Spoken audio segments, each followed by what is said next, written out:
አቶ እስክንድር ነጋ ለምናቀርብለው ጥያቄዎች መልስ ለመስጠት ፈቃደኛ ስለሆኑ እናመሰግናለን። ከቅርብ ጊዜ ወዲህ የእርሶ መገደል ወይም ሞት ዜና ባልተረጋገጡ የማህበራዊ መገናኛ ገጾች በስፋት ሲንሸራሸሩ ስንመለከት ነበር። በእርግጥ ስለ እርሶ ሞት ሐሰተኛ መረጃ ሲሰራጭ ለመጀመሪያ ጊዜ አይደለም። የሐሰተኛ መረጃ ስርጭቱ መነሻ ወይም ዓላማው ምን እንደሆነ የደረሱበት ነገር አለ? አሳጥረው ቢነግሩን። ከዚህን ጀምር። እሺ፣ በጣም አመሰግናለሁ ታምራት። ከዚህ መጀመሩ ጥሩ ነው። ለምን ሰሞኑ ወዳጅ ዘመዶች በጣም ተጨንቀው የሰነበቱት ብዙዎቹም በቀጥታ ላይ አይችሉም። እንደምታውቀው ያለውበት ቦታ ስለማያመች ማለት ነው። እና ብዙ በተለይ ባለቤቴን ብዙ እየደወሉ ሲጠይቋት ነው የሰነበቱት። እና በዚህ አጋጣሚ ያንን ለማጥራት እድሉን በማግኘቴ ከልብ ደስተኛ ነኝ። እድሉንም ስለሰጠኝ አመሰግናለሁ። አለው መጀመሪያ ከዚያ መነሳት እፈልጋለሁ። አለው በእግዚአብሔር ፍቃድ ምንም የደረሰብኝ ችግር የለም። እርግጥ በዚህ ባለፉት 4 ዓመታት በርካታ የግድያ ሙከራዎች አምልጫለሁ በእግዚአብሔር ፍቃድ ማለት ነው። እንግዲህ ምናልባት እነዚህ ሞተዋል ምናምን የሚሉት ያንን ታሳቢ ያደረገ ሊሆን ይችላል ብዬ አስባለሁ። በነገራችን ላይ እነዚህ የግድያ ሙከራዎች ከአየርም ከምድርም በተጨባጭ የተያያዙ የምናውቃቸውም አሉ ማናውቃቸውም አሉ። በተጨባጭ የምናውቃቸው ግን ከአየርም በድሮን ከምድርም እንደዚሁ ሰዎች ተንቀሳቅሰው እንደዚሁ ግድያ ለመፈጸም ሞክረው ነበር እና ምናልባት ከዛ ጋር የተያያዘ ሊሆን ይችላል ብዬ አስባለሁ። አንዱ በሌላ በኩል ደግሞ ምኞትም ሊሆን ይችላል። በዚህ ልክ ነገሮች ምናልባት ላጥራው፣ አቶ እስክንድር ላጥራው፣ ኢላማ የተደረጉት በመንግስት የጸጥታ ኃይሎች ብቻ ወይስ ሌሎች ታጣቂዎችም ጭምር ነበሩበት?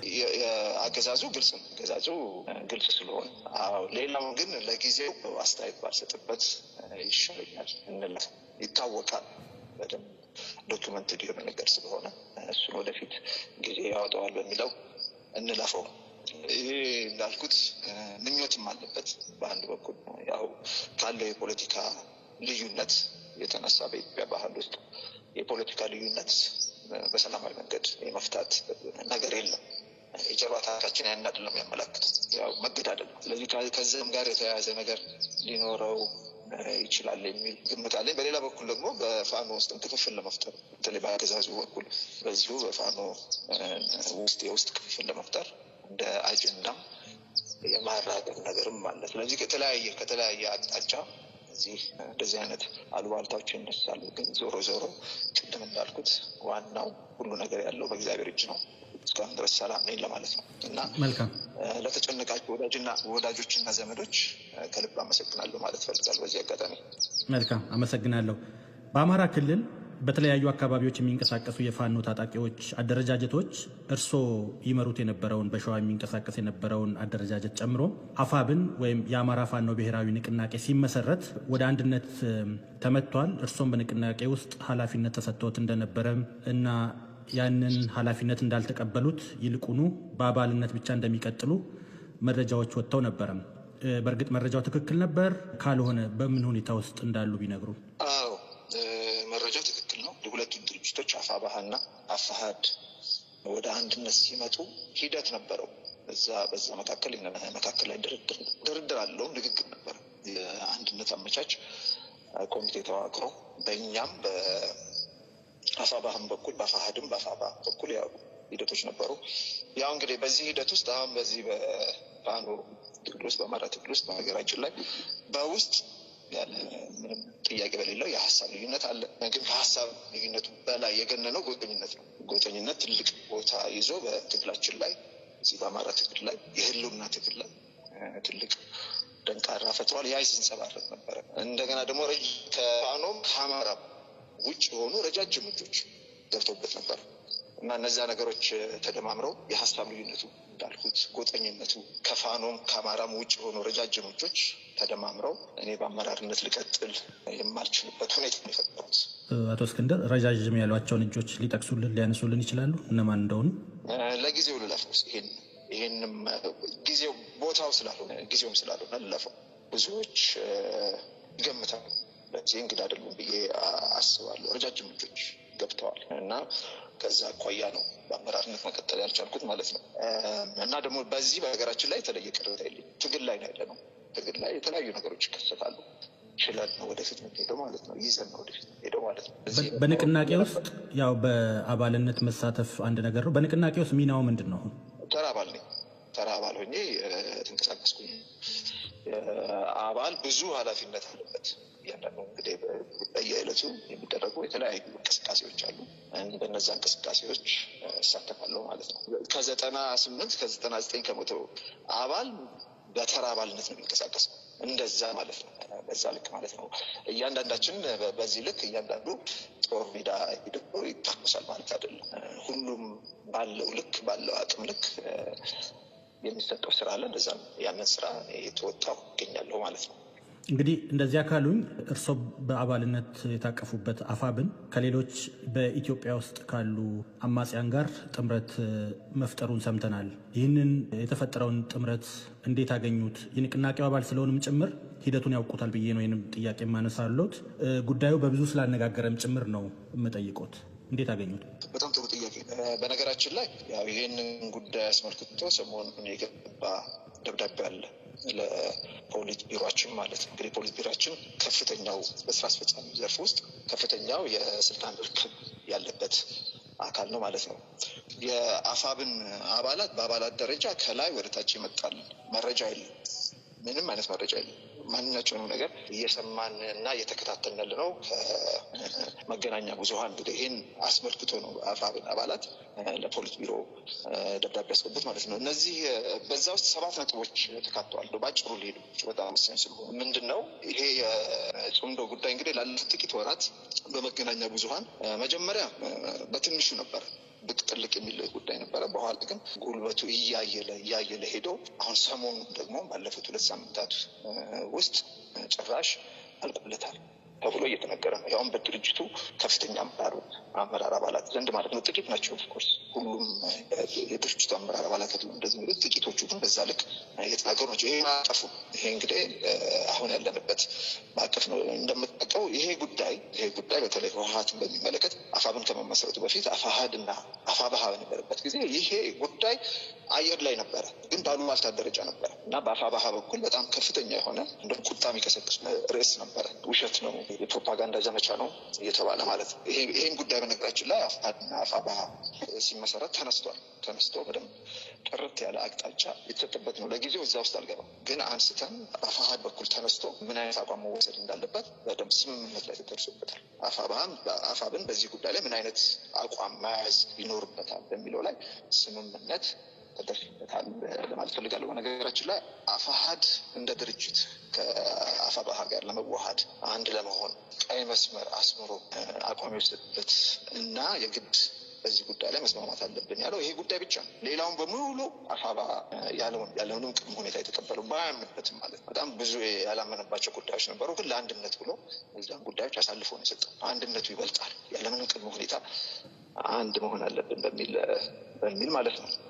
ከነዛ መካከል አንዱ በነገራችን ላይ በዚህ የድርጅቱን ርዕዮተ ዓለም በሚመለከት ነው። የድርጅቱን ርዕዮተ ዓለም በሚመለከት በአፋብሃ በኩል የድርጅቱ ርዕዮት የአማራ ብሔርተኝነት መሆን አለበት፣ ይህን እንደ ርዕዮት መያዝ አለብን ሲባል አፋሕድ ያው እንደሚታወቀው መነሻችን አማራ መዳረሻችን ኢትዮጵያ የሚል ርዕዮት ይዞ ነበረ የሚንቀሳቀሰው። ይሄንን እንኳን በልዩነት አስመዝግቦ ግድ የለም ከአንድነቱ አይበልጥም፣ መጀመሪያ የፋኖ አንድነት መሆን አለበት ብሎ ነው ተቀብሎ ሄደው።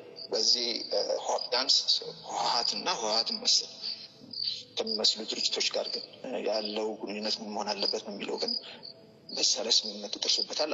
አፋሕድም እኔ እስከማውቀው ድረስ የአፋሕድም አቋም ተቀባይነት አግኝቷል እና የአፋብን ከተመሰረተ በኋላ እንዳልኩት ከአፋብን መሰረተ በፊት የነበረው ባሉባልታ ደረጃ ሲሰማ የነበረው ነገር እያደገ ነው የመጣው።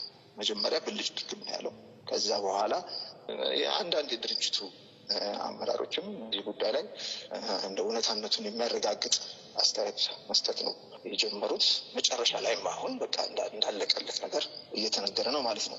ስለዚህ ይሄ አንደኛ ነጥብ ላስቀምጠው። ለዚህ ደብዳቤ አሁን ለፖሊት ቢሮ በአፋብን አባላት ለገባው ደብዳቤ ማዕቀፉ ይህ ነው ማለት ነው። ሁለተኛው ነጥብ ያው እንደሚታወቀው አፋብን ጨምሮ በማንኛቸውም ድርጅት ውስጥ ያለ ስራ አስፈጻሚ ከማንኛቸውም ኃይሎች ጋር ጥምረት ለማድረግ ማሰብ ይችላል፣ ማስጠናት ይችላል፣ መነጋገር የሚያስችል ኃላፊነትና ስልጣን አለ። ስለዚህ በጽምዶስ ጥላ ስር ከተሰበሰቡት ኃይሎች ጋር አፋብን ሄዶ ንግግር ማድረጉ ምንም የተለየ ነገር ተብሎ የሚታሰብ አይደለም። ማለትም በተለየ መንገድ ለወቀሳ በር የሚከፍት አይደለም። ማንኛቸውም ድርጅት እንዳልኩት ማሰብ ይችላል፣ ማስጠናት ይችላል፣ ማነጋገር ይቻላል። የሚቻል ነገር ካለም እንትን ማለት ይችላል ማለት ነው። ያንን መውሰድ ይችላል ማለት ነው። ስለዚህ ይሄንን ምንም አሁን ደብዳቤ የገባው ይሄንን በመቃወም አይደለም። ለምን ተነጋገራችሁ፣ ለምን ተገናኛችሁ የሚል ተቃውሞ እና የስራ አስፈጻሚ ኮሚቴው ይሄ መብት እንዳለው ፖሊስ ቢሮ ይሄ መብት እንዳለው እውቅናም የተሰጠበት ነው። ሶስተኛው ነጥብ ምንድን ነው? ቁልፉ ነጥብ ምንድን ነው? ስራ አስፈጻሚው ቢሮ ከሌሎች ኃይሎች ጋር ሊደረጉ ይገባቸዋል ብሎ የሚያምንባቸውን ጥምረቶች በራሱ ውሳኔ ብቻ ማጽደቅ ወይም ማስፈጸም ይችላል ማለት ግን አይደለም። ይሄ ነው ቁልፉ ነጥብ። ሄዶ ይነጋገራል፣ ያመቻቻል እና ሜሞራንደም ኦፍ አንደርስታንዲንግ የሚባል ነገር አለ። ሜሞራንደም ኦፍ አንደርስታንዲንግ እስከ መፈራረም መድረስ ይችላል። ይሄ ባይንዲንግ አይደለም ማለትም ተፈጻሚነት የለም። አብሮ ለመስራት ስምምነት ለማድረግ እስከ ማድረግ ማለትም የድርጅቱ ይፋ የሆነ አቋም አይደለም። ወደዛ የሚወስድ መንገድን የሚከፍት አሰራር ነው። እዛ ድረስ መሄድ ይችላል። ያንን ካደረገ በኋላ የድርጅቱ አቋም ወደ ማዕከላዊ ኮሚቴ መሰር አለበት። እንደ ጉዳዩ ደግሞ ክብደት በጣም ከበድ ያለ በአባላት ቀጥተኛ ተሳትፎ ማጸደቅ ይጠበቅበታል። የጽምዶ ኃይሎች ጋር እንዲደረግ የታሰበው ጥምረት ደግሞ የአባላትን ቀጥተኛ ተሳትፎ እና ውሳኔ ሰጭነት የሚጠይቅ ነው። ምክንያቱም ወደ በኋላ በአራተኛው ነጥብ ውስጥ ተካቷል። ስለዚህ ወደ አራተኛው ነጥብ እንሂድ። ይሄ ምንድን ነው? አሁን እኛ እየታገልን ያለ ነው። በነገራችን ላይ ሰላማዊ ፖለቲካ ትግል አይደለም ያለ ነው። በትጥቅ ትግል ውስጥ ያለ ነው። በትጥቅ ትግል ውስጥ ደግሞ ደም እየከፈሉ ነው። ደም እየፈሰሰ ነው። በሁለት በኩል ደም እየፈሰሰ ነው። በዛኛው በኩል ደም እየፈሰሰ ነው። ሁለቱም ኢትዮጵያውያን ብዙ ደም እየፈሰሰ ነው እና በዚህ ልክ ደም አይፈጠርም አይባልም። ከተፈጠረ ይሄ ጉዳይ ቀጥታ ለሁሉም አባላት ቀርቦ ውሳኔ ሊሰጥበት ይገባል። ይሄ ደግሞ በነገራችን ላይ አሰራሩ በእኛ በአፋብን ውስጥ ብቻ ይምጣ የምንለው አሰራር በዓለም አቀፍ ደረጃ ያለ አሰራር፣ በዓለም አቀፍ ደረጃ ባሉ ትጥቅ ትግሎች ውስጥ በሙሉ ተቀባይነትና ተፈጻሚነት ያለው አሰራር በጣም መሰረታዊ ጉዳይ ሲሆን ቀጥታ ሰራዊቱ ጋር ነው የሚቀርበው። ሰራዊቱ ቀርቦ ተነጋግሮ የሚወስንበት በድምፅ ብልጫ የሚወሰኑ በድምፅ ብልጫ የብዙሀኑ አቋም ተፈጻሚ ይሆናል። በድምፅ የተሸነፈው አቋም ካል ደግሞ የብዙሀኑ ተቀብሎ ይቀጥላል ማለት ነው።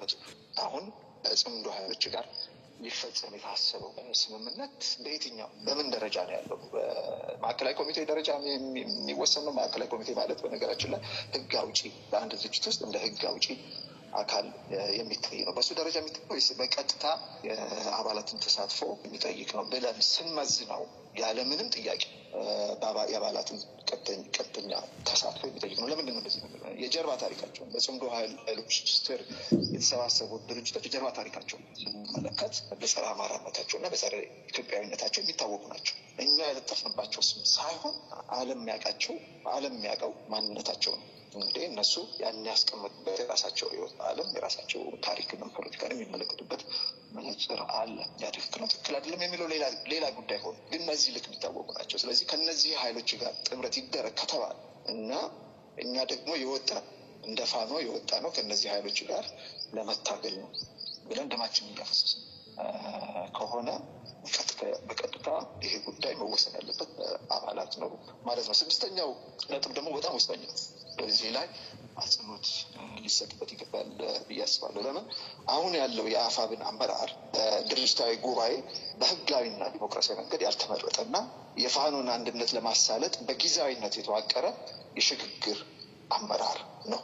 እንዳልኩት ከ7 ወር በፊት አፋሃድና አፋብሃ ተዋህደው አፋብንን ሲመሰርቱ ድርጅታዊ ጉባኤ አልተደረገም። ምንም የተደረገው ድርጅታዊ ጉባኤ በሂደት ይደረጋል። ለጊዜው ይህንን አንድነት የሚያሳልጥ የሽግግር ጊዜ አመራር መዋቀር አለበት ተብሎ ጊዜያዊ አመራር በምደባ መጣው። በምርጫ ሳይሆን በምደባ ነው የተሰየመው ማለት ነው። ስለዚህ ዋና ተልዕኮ የተሰጠው ተልዕኮ ይህን አንድነት ማሳለጥ እንደውም በጣም መሰረታዊ የሆነ ቅድም እንዳልኩት አሁን ከእነዚህ ኃይሎች ጥምረት ይፈጠር ቢባል በትግላችን ይዘትና በትግላችን በወጣንለት ዓላማ ይዘትና አቅጣጫ ላይ ፈጽሞ የሚያደርግ ብቻ ሳይሆን የሚያስቀይሩ ስለሆነ በዚህ ጉዳይ ላይ ይሄ ጊዜያዊ አመራር በብቸኝነት ውሳኔ ሊሰጥ የሚያስችለው ዲሞክራሲያዊና ህጋዊ ቁመና የለው።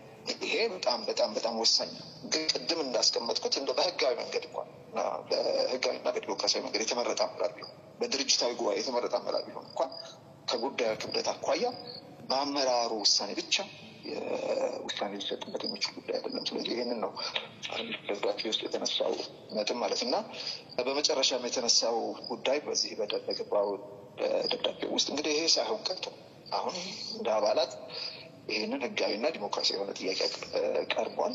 ይሄ ተቀባይነት አለ። በጊዜያዊነት በተዋቀሩት የአፋዝ አመራሮች ውሳኔ ከጽምዶ ኃይሎች ጋር ስምምነት ቢደረግ ይሄ ለታሪክና ለህዝብ ግልጽ እንዲሆንልን ነው። ብዙሀኑ የአፋብን አባላት ምንም የምናውቀው ነገር እንደሌለ እና በውሳኔውም እንዳልተሳተፈ በግልጽ ሊቀመጥ ይገባል ማለት ነው። የዚህ ጥረት ውጤት ከፋም ለማም ተጠያቂ የሆነው አመራሩ ነው ማለት ነው። ምን ያህል የብዙሃኑን የንቅናቄውን አባላትና ታጣቂዎች ሀሳብ ያሟላ ነው ጥያቄያችሁ የሚለውን ቢመልሱልኝ። ይህማ ሰራዊቱ ተሰብስቦ ተወያይቶ ድምፅ ሲሰጥ ነው በትክክል ምናውቀው። በቀኝም በግራም ያለው የኔ ነው ብዙሃኑ ብሎ ተጨባጭ ግን እውነተኛው መልስ ላይ የምንደርሰው ሰራዊቱ ጋር ቀርቦ ውሳኔ ሲሰጥበት ነው። መሆንም ያለበት በዚህ ልክ ነው። ስለዚህ እኔ አሁን በዚህ ጉዳይ ላይ ይደግፋል መላምት ነው የሚሆነው። አይደግፍም ግን መላምት ነው። ለፊት ግን ሰራዊት ጋር ቀርቦ ትክክለኛ የሆነ እንትን መደረግ አለበት፣ ውይይት መደረግ አለበት። በነገራችን ላይ በማህበራዊ ሚዲያ ላይ አሁን የሚደረገው ውይይት በማህበራዊ ሚዲያ ላይ ነው። ማህበራዊ ሚዲያ ላይ የሚደረገው ውይይት ደግሞ እየተከታተል ነው ግብ ነው። በአብዛኛው ደርስ የለውም፣ ጥልቀት የለውም። ላይ እየተደረገ ያለው አንድ ይሄ ነው። ሁለት ደግሞ ይህንን ውይይት የሚያደርጉት በሙሉ ከዚህ ሜዳ ላይ ያሉ አይደለም፣ ትግሉ ውስጥ በቀጥታ እየተሳተፋሉ ያሉ አይደለም። በሙሉ ከኢትዮጵያ ውጭ ያሉ በዲያስፖራ ውስጥ ያሉ ናቸው። እነሱ ይህን ሀሳባቸውን መግለጽ መብት አላቸው። ይህን ማንም ጥያቄ ውስጥ አያስገባም። ምንም ይሄ መብታቸው። በዚህ እየታገልን ያለ ነው በሀገር ጉዳይ ላይ ነው። ማንም ኢትዮጵያዊ በሀገሩ ጉዳይ ላይ ሀሳቡን የመስጠት መብት አለው። ያንን ጥያቄ ውስጥ አናስገባም። የመወሰን መብት ግን በቀጥታ መሬት ላይ ያለው ደሙን እየገበረ ያለው ታጋይ ነው። አቶ እስክንድር ነጋ ለዓመታት ለሰብአዊ መብቶችና ለፕሬስ ነጻነት ሲታገሉ እንደነበረ ይታወቃል። ከዚያም በኋላ ያው የፖለቲካ ፓርቲ መስርተውም በሰላማዊ መንገድ የፖለቲካ ትግል የማድረግ ሙከራ አድርገው ነበር። ከዚያ በኋላ አሁን ከአማራ ፋኖ ህዝባዊ ንቅናቄ ጋር አባል ሆኖ የመንቀሳቀስ ደረጃ ላይ ደርሰዋል። ከሀሳብ ትግል ወደ ትጥቅ ትግል ተሸጋግረዋል። ነገሮች እርሶ ባሰቡት መንገድ እየሄዱሉ ናቸው ማለት ይቻላል ወይስ በውሳኔው ይቆጫሉ? ወይ በውሳኔ አልቆጭም። ለምን ወደ ትጥቅ ትግል ያስገባኝ የዲሞክራሲ ጥያቄ አይደለም። አንተ እንዳልከው ህይወትን ሙሉ ለሙሉ የሰጠሁት ለዲሞክራሲ ትግሉ ነበር። ከአሜሪካ ከተመለስኩ በኋላ የታገልኩት ዋጋ የከፈልኩት በኢትዮጵያ ዲሞክራሲያዊ ስርዓት እውን እንዲሆን ነበረ። ከ2010 በኋላ ይሄ አሁን ያለው አገዛዝ ወደ ስልጣን ከመጣ በኋላ ከዲሞክራሲ ጥያቄ የበለጠ ጥያቄ ነበር። እሱ በሁለተኛ ደረጃ ያስቀመጠ ጥያቄ መጣ። እሱም የጄኖሳይድ ጥያቄ ነው። የግድ ወደ ትጥቅ ትግል መግባት አስፈልጓል። ያ ደግሞ ውጤት አምጥቷል። እያየ ነው። ውጤት አምጥቷል። ምንድን ነው? ከስር መሰረቱን አቅሎታል እያልኩኝ አይደለም፣ ግን ታኮ ሆኗል። አሁን በዚህ መንገድ እኛ ጸንተን ምንዘልቅ ከሆነ ይሄ የተከሰተው የጄኖሳይድ አደጋ ይመክናል ማለት ነው። ስለዚህ ይሄንን ለማድረግ በጣም የኔ ጠጠር አለችባት። በጣም ከሌሎቹ አመራሮች ያነሳት ጠጠር ነው። ግን ያችን ጠጠር በመወርወሬ ከፍተኛ እርካታ ይሰማኛል። መልካም። አቶ እስክንድር ነጋ በጣም ነው ማመሰግነዎት። ጊዜዎትን ሰጥተው ረዥም ቃለ ምልልስ ጊዜ እንዲኖረን ፈቃደኛ ስለሆኑ በዶቼ ቬለ DW ራዲዮ አድማጮች ስም እጅግ ከልብ አመሰግናለሁ። እኔም ከልብ አመሰግናለሁ። መልካም ቀን ይሁንላችሁ። መልካም ጊዜ።